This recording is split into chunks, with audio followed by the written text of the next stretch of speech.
So as you all walked into the sanctuary this morning, you might have looked up at our altar and noticed something a little different. I put these two chairs up here, right next to the altar, one on the right side and one on the left. And I noticed that everyone came in and you all grabbed your seats, and yet no one came up and sat in these two chairs. No one chose to sit here. Why is that? I mean, we don't have assigned seating in here. There aren't really big rules about where you can and cannot sit during church.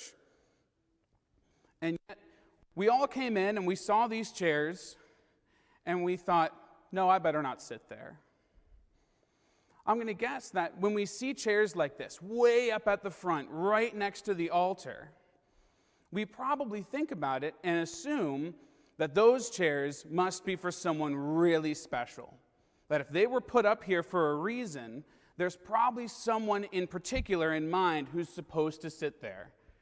And I don't think I'm that special person, so I'm just going to go sit in my normal seat. There's something special about these seats being way up front, right next to the Word. Now, in our story this morning, two of Jesus' disciples came to him and asked if he would do them a favor. And he asked them what they wanted. And they said, "Can we sit at your right hand and on your left when you are in your glory?" This was James and John. And in other words, they were saying that when we get to heaven, if this room were heaven, they're saying, can our seats be these two special ones way at the front right next to you? And Jesus doesn't give them a direct answer right away. At first he asks them, well, can you drink the cup that I drink? And can you be baptized with the baptism that I am baptized with? And they say, yes, we can. And he says, you're right. You can drink of this cup and you can be baptized with this baptism. But then Jesus tells them that sitting on his right side and on his left isn't for him to give, that it is for the people for whom it has been prepared. And after this happens, it says that all the other disciples who were there were displeased with James and John. They were annoyed with them. They didn't like that they asked to have these special seats right next to the Lord. And so Jesus called them all together, and he taught all of them. And he said, when you look out at the Gentiles, the people outside of the church, they have rulers. And the people who are in charge, they let everyone know. And they really take control over everyone. But he said, that shouldn't be the way you guys are. And he says, if any of you wants to be greater than everyone else, then you are going to be like a servant. And if any of you is trying to be first, then you are going to be like a slave. And he says at the end there that even the Son of Man, even Jesus, the Lord himself, came into this world not so that people could serve him, but so that he could serve. So let me ask you a question. Was it a bad thing for James and John to ask for these seats? Was it bad or wrong of them to go to the Lord and ask if they could sit at his right hand and on his left? In the story, it seemed like it was a pretty bad thing. They did it, and Jesus didn't say yes, and it made all the other disciples annoyed with them. They didn't like them for it. And then Jesus gave all these teachings about if you're trying to be greater than everyone else, then you're going to be the least. So it seems like the message here is that it's not good to want to have these seats that are right next to the Lord. But shouldn't we all want to be close to the Lord? Isn't that something we should all work towards in our lives? In some ways, shouldn't we all come in here and see these seats right next to the altar, and we should all think, I want to be able to sit up there? Isn't that a good thing, to want to be close to the Lord? So what's the problem here? This story of James and John asking for these special seats reminds me of something from when I was growing up. When I was in school, our teachers would always have this list of classroom jobs. There were all these different things that needed to be done around the classroom. And so our teachers would make a chart.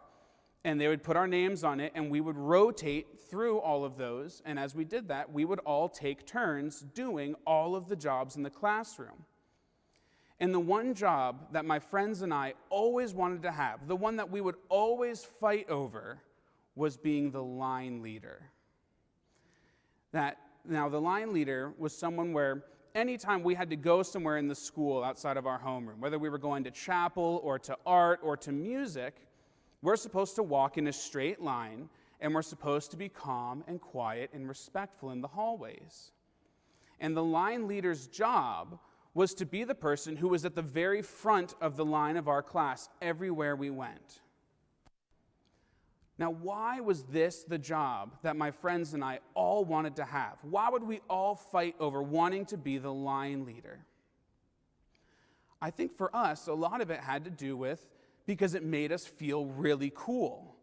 It felt like we were awesome, like we were the coolest kid in our entire class. There's something powerful about being first in line and everyone having to stand behind you. It made us feel great. But is that why that job exists? Did our teachers create the idea of a line leader just so that we could all take turns being cooler than all of our friends?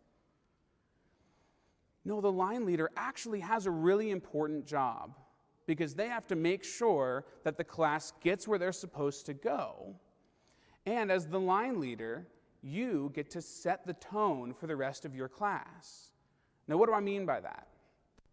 If I'm the line leader, if I'm in the very front of the line and my class is behind me, and we're going down the hallway, I could decide that I want to look really awesome in front of everyone.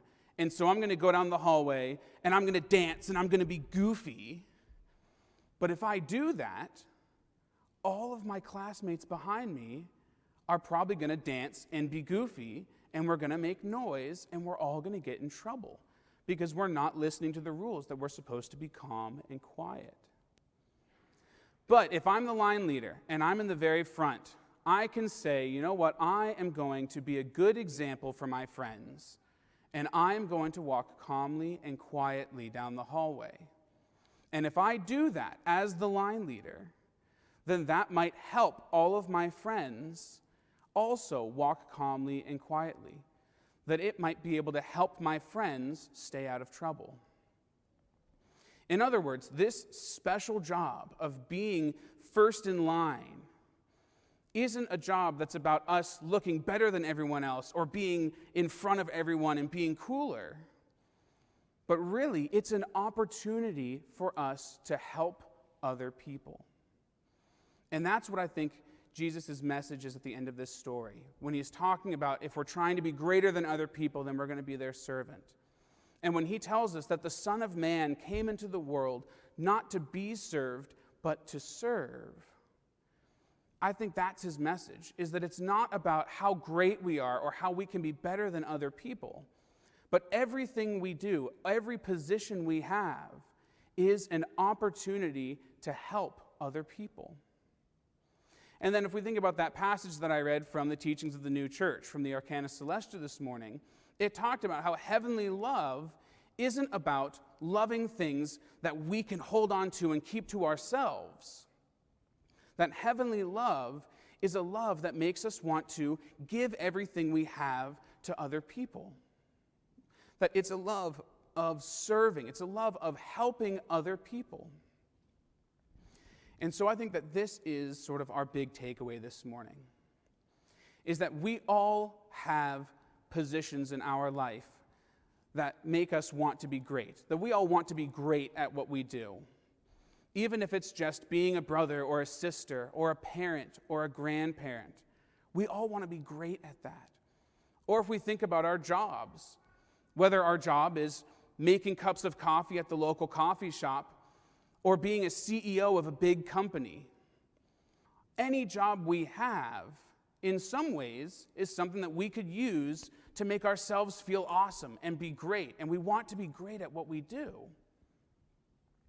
But if we go through our life and we go through our work and our jobs only caring about how much we are getting out of it, is that going to make us great? I mean, think about it. If I ran a company and the only thing I cared about was making myself as much money as I could possibly make, is that going to make me a really great boss? Is that going to make me someone that people want to follow and respect and admire? No. But if I took that same job and I flipped it around and I viewed it as an opportunity to help other people, to help the people who work for me, to help the people that use the services that my business does, even if my job is just as simple as making cups of coffee at a coffee shop, what I do every day is an opportunity to help other people. And when we do this, when we flip our mind around and start thinking like this, that in every area of our life, whatever we're doing, if we start looking for these opportunities to help other people, then that is how we become great. That is how we move to the front of the line. That is how people will want to be like us. That's how we can be great. And every time we do this, every time we set our mind on helping other people instead of just helping ourselves, then we take a step closer and closer to the Lord. And if we do this for our entire lives, then maybe someday we will even be able to sit next to the Lord in His glory. Amen. Please rise for a blessing.